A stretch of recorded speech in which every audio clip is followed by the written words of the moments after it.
யாருடன் கூட்டணி என்பதை முடிவெடுத்து விட்ட நிலையில் அதை சில நாட்களுக்கு பின் அறிவிப்பதாக தேமுதிக பொதுச் செயலாளர் பிரேமலதா தெரிவித்துள்ளார். தேசிய முற்போக்கு திராவிட கழகத்தின் மக்கள் உரிமை மீட்பு மாநாடு 2.0 கடலூர் மாவட்டம் வேப்பூர் அருகே நடைபெற்றது.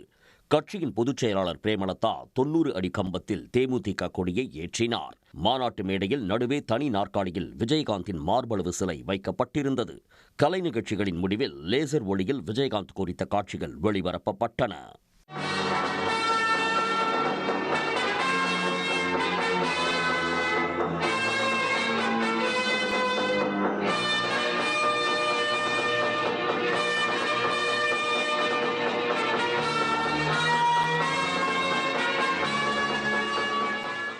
இளைஞர்களுக்கு வேலைவாய்ப்பு, சிறுதொழில் முன்னேற்றம், பெண்கள் மற்றும் குழந்தைகளுக்கு பாதுகாப்பு, போதைப்பொருள் விற்பனைக்கு தடை, வெறுப்பு பேச்சுக்கு கடும் நடவடிக்கை, ஒன்றிய அரசின் தொழிலாளர் சட்டத்தை மறுபரிசீலனை செய்ய வேண்டும், விஜயகாந்திற்கு பாரத ரத்னா, மணிமண்டபம் போன்ற தீர்மானங்கள் மாநாட்டில் நிறைவேற்றப்பட்டன.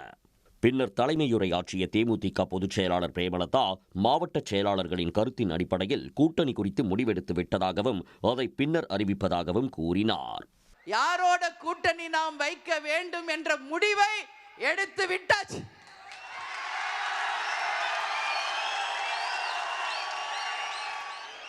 ஆனால் அதை இந்த மாநாட்டில் அறிவிக்க வேண்டுமா என்பதுதான் கேள்வி. அது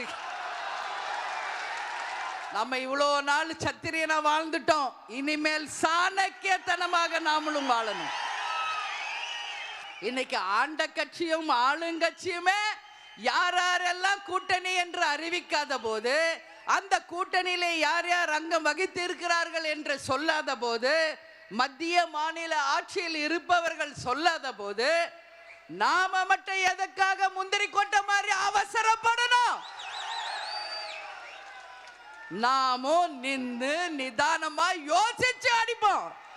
தேமுதிகவை பயன்படுத்திக் கொண்டு பின்னர் வாய்ப்பு தர மறுப்பதாகவும் பிரேமலதா குற்றம் சாட்டினார். முன்னதாக பேசிய கட்சியின் இளைஞரணி செயலாளர் விஜய் பிரபாகரன், துரோகத்தை பார்த்துவிட்டோம், இனி விசுவாசத்தை பார்ப்போம் என்று தெரிவித்தார். 2024 கூட்டணி அமைத்தபோது மாநிலங்களவை உறுப்பினர் பதவி தருவதாக கூறிய அதிமுக பின்னர் தரவில்லை என்பதையே இருவரும் மறைமுகமாக சாடியதாக தொண்டர்கள் புரிந்து கொண்டனர். உடனுக்குடன் செய்திகளை தெரிந்து கொள்ள சன் நியூஸ் பெல் ஐகானை கிளிக் பண்ணுங்க.